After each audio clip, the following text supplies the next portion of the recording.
ছেলেরে আমি কোনোদিন কষ্ট দিলে আমার ভাই একটাই দুঃখ, সবচাইতে একটাই জানা যে আমার ছেলেরে কেন আজকে এত কষ্ট দিয়ে মারছে।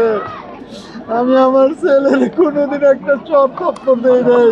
আসলে যা আমার দেশে পৃথিবীর কোনো কিছু দিয়ে তো আর রিকভার হবে না। আমি চাই আমার দেশের আরো অন্যান্য ছেলে মেয়ে যারা ভিন্ন দেশে হোক আর দেশে হোক সবাই যেন একটা নিরাপত্তার সহিত পড়াশোনা করতে পারে। এবং আমার এই যে এক ছেলে বৃষ্টি আমারও মেয়ে, বৃষ্টিও আমার মেয়ে, লিমনও আমার ছেলে, দুইটাই আমার সন্তান মনে করেই বলতেছি। ওরা যে উচ্চ শিক্ষা নিতে গিয়ে আজ তাদেরকে এইভাবে মরতে হইল, কখনো আশা তো কেউই করে না। কিন্তু আমি চাই যে পিশাচের হাতে এই ঘটনা ঘটছে, যে পিশাচের যেন সর্বোচ্চ শাস্তি হয়, এটা যেন নিশ্চিত করে এই দেশের সরকার এবং বাংলাদেশের সরকারের কাছে আমার এটাই আশা।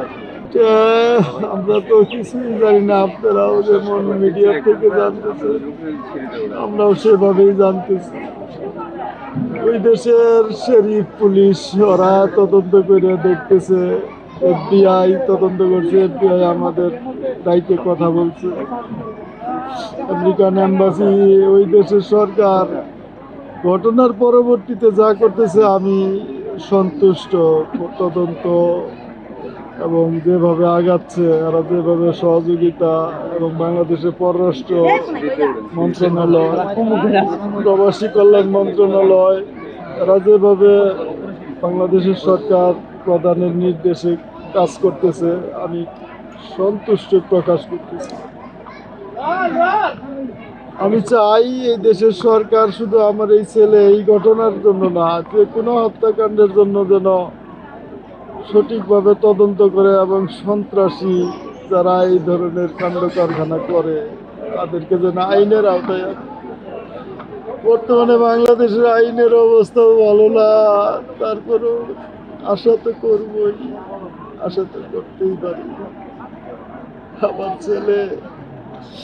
আমার ছেলেরে আমি কোনোদিন কষ্ট দিলে আমার ভাই একটাই দুঃখ, সবচাইতে একটাই জানা যে আমার ছেলেরে কেন আজকে এত কষ্ট দিয়ে মারছে। আমি আমার ছেলের কোনোদিন একটা চর থাপ্পড় দেই নাই, শুধু মুখে শাসন করছি, আমার মুখে শাসন করছি।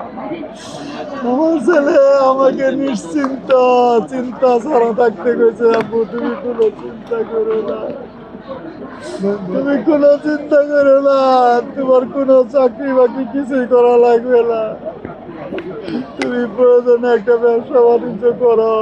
আমি বলতাম আপু আমার কাছে তো ব্যবসা করতে টাকা লাগে, আমার কাছে তো টাকা পয়সা নাই।